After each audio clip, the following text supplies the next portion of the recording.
In Buffalo, the Bills and Coach John Roush are counting heavily on the 13 rookies who made the team. Denver's coach Lou Saban kept only 6. His concern is to find the right combination of offense and defense to lean on consistently. What Denver depends on heavily is its defensive line and all-pro end Rich Jackson, number 87. Denver's front four has been together now for 3 years. And as far as Buffalo is concerned, last Sunday afternoon must have seemed like 3 years, as the Broncos held them to less than 150 yards in total offense.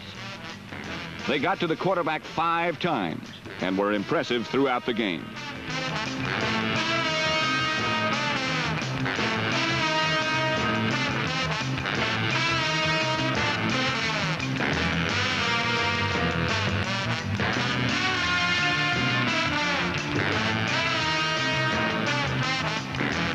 The Bills, however, managed to turn a first-half pass interception and a fumble into 10 points. Quarterback Dan Dara, number 10, ran 28 yards to the Denver goal line, setting up O.J. Simpson's 2-yard leap for a touchdown.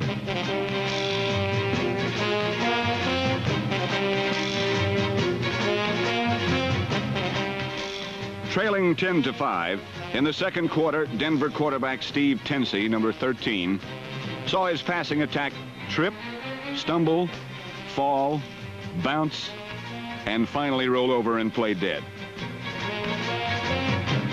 So to open the third quarter, Coach Lou Saban had Floyd Little, number 44, run the same play 8 times in a row. Now, running the same play 8 times in a row is not seen all that often in the NFL, but Floyd gained 57 yards on the drive that resulted in Denver's first touchdown of 1970. On, as you might expect, a pass to Al Denson, number 88.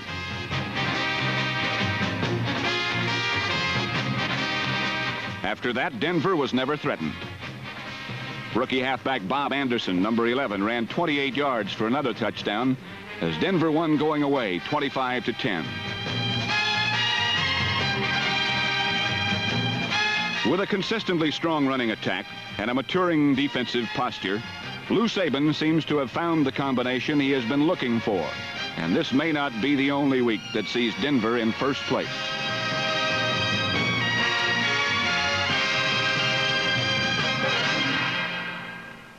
In Denver, the young Steelers hope to begin a new tradition. The style, however, was strangely reminiscent of Pittsburgh past as Denver took over.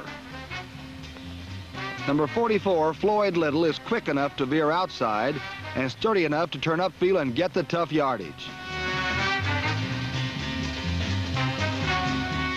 Little rocked to the one, and then Willis Crenshaw made his own way in.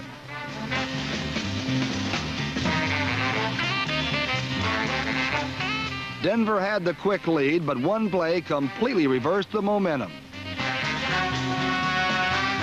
Punter Bobby Walden surprised the Broncos with this quick toss to Dave Smith.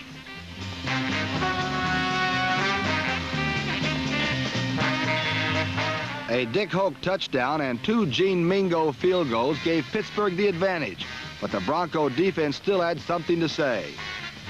Rookie Terry Bradshaw, number 12, continued to have his regular season problems. Number 56, Dave Washington, brought Denver back, but Steve Tensey put on the clincher. Tensey entered the game for starter Pete Lisk and set a 40-yard shot to Bill Van Heusen.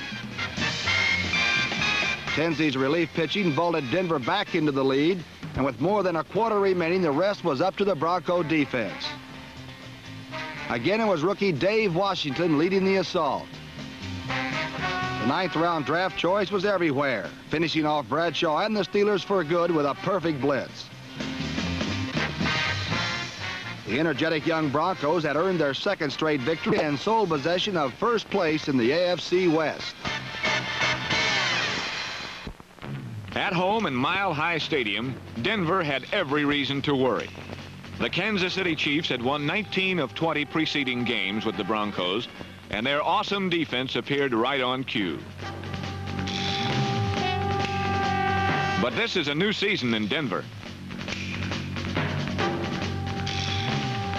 A matured Bronco defense was determined to change the Western Division power structure, and the Bronco offense, led by number 14, Pete Lisk, quickly joined the rebellion.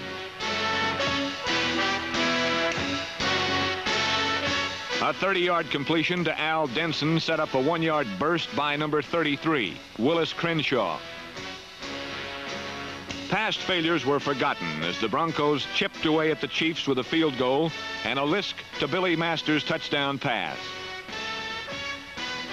While the offense stacked up first-half points, Denver's defense stifled the high-powered Chief machine, allowing it no closer than the 48-yard line. Jan Stenerud's 55-yard line drive salvaged a portion of pride, but the first-half advantage went to the surprising Broncos. With its offense stalled, Kansas City turned to the special teams for a second-half spark.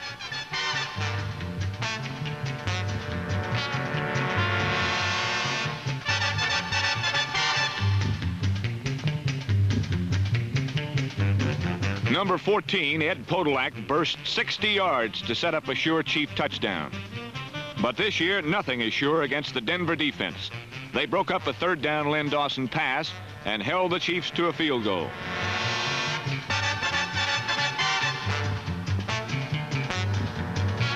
From this point on, the Bronco front four seized complete control. They scattered the Chiefs and set up 3 more Bobby Howfield field goals.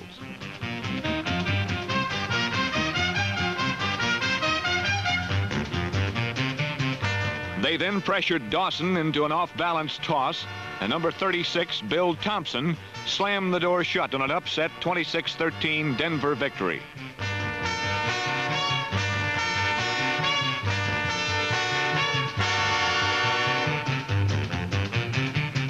After 10 years of waiting, the Broncos are finally having things their way.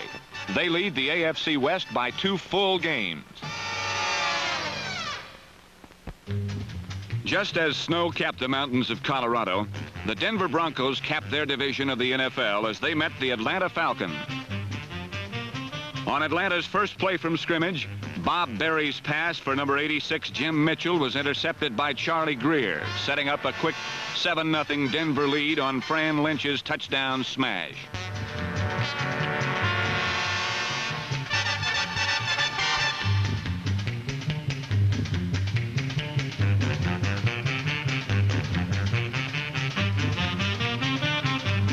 Believing that first-place teams can accomplish anything, the Broncos pulled off a successful surprise onside kick, but a penalty nullified the play.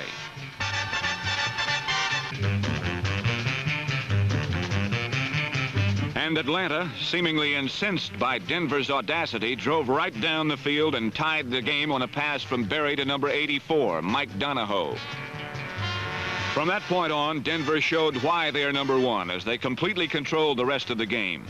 Clem Turner blasted into the end zone for a lead they never relinquished.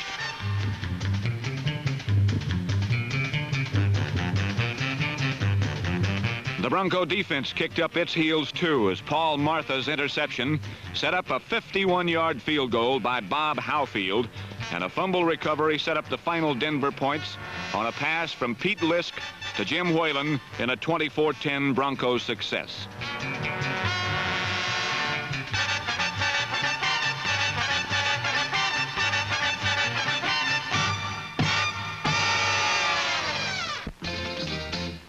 If you're feeling sick, New Orleans is not a bad place to get healthy.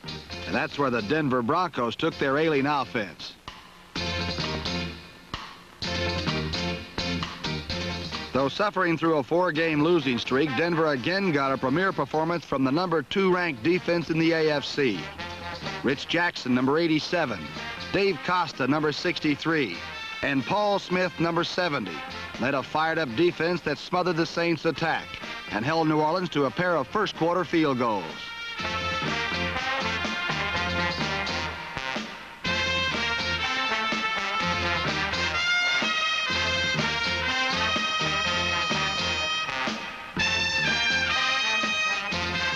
Through the losing streak, it had been Denver's erratic quarterbacking that had betrayed them. But Pete Lisk, number 14, returned to the starting lineup and gave Denver the kind of quarterbacking they'll need from now on if they're to remain contenders.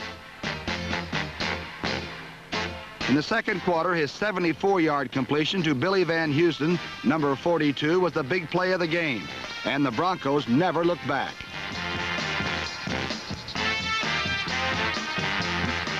3 plays later, Lisk found Al Denson, number 88, for that touchdown that put Denver ahead to stay. With 1 minute and 35 seconds left in the half, Lisk drove Denver 52 yards in 7 plays and threw another touchdown pass to Jim Whalen, number 83. The entire drive consumed less than 1 minute. Of course, Lisk got quite a bit of help from Floyd Little, number 44, the AFC's leading rusher.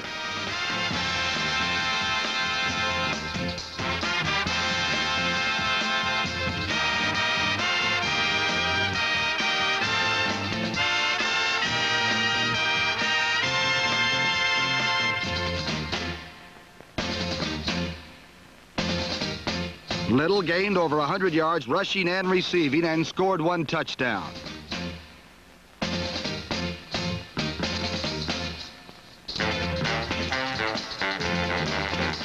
He then sat out the 4th quarter while rookie Bobby Anderson, number 11 from Boulder, Colorado, scored another as Denver evened its record at 5-5 by trouncing New Orleans 31-6.